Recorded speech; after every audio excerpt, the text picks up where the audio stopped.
Brooke,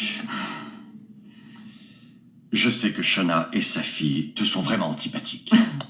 Mon aversion pour ces deux opportunistes va bien au-delà de la simple antipathie. Et je le comprends. Non, Ridge, non, tu ne comprends pas. Toi, tu n'es pas hanté par l'image de ta fille qui pleure avec son bébé mort dans les bras.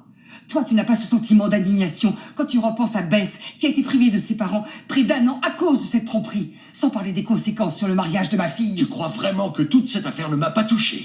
Tu crois que je ne me sens pas mal d'avoir soutenu Thomas lorsqu'il courait après Hope? Je pensais bien faire pour lui, mais aussi pour elle. Mais je me suis trompé. Hope n'était pas prête quant à Thomas. Il a complètement dérapé et moi, j'étais déçu. Alors, quand t'arrêteras-tu? Et tu sous-entends que je suis encore en train de te décevoir? En offrant ton pardon à Flo Fulton, oui. Quand est-ce que j'ai fait ça? Tu l'as fait le jour où tu lui as permis de sortir de prison. Si elle a été libérée, c'est grâce à l'avocat général, pas à moi. Bon sang, Ridge, t'as signé pour ça.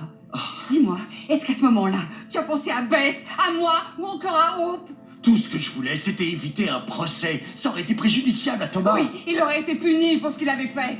Enfin, il aurait eu tout ce qu'il méritait. Tu attends quoi de moi? Que j'envoie mon fils en prison? Il ne peut pas rester là. Nous y revoilà. Génial. Aujourd'hui, tout ce que je voudrais, c'est que tu sois là pour moi et ma famille au lieu de défendre Thomas et ses deux vipères de Flo et de Je t'ai Shona. toujours soutenu. Toujours. Tu m'entends? Je sais pas comment t'as pu rester auprès d'elle. C'était dans un bar, un lieu public. Que Si voulais-tu tu que je l'avais vue, fasse? elle jubilait. À ses yeux, tu es le héros qui a fait sortir sa fille de prison. Elle était aux anges. Elle l'a interprété comme une invitation à une possible réconciliation. Et je lui avais clairement dit qu'elle ne serait plus jamais la bienvenue dans notre famille. Et malgré ça, elle a eu le culot de venir me relancer dans ma propre maison. Et toi, au lieu de la repousser, tu lui as tendu la main. Ridge, tu réalises que tu as passé la nuit et pris le petit déjeuner avec elle?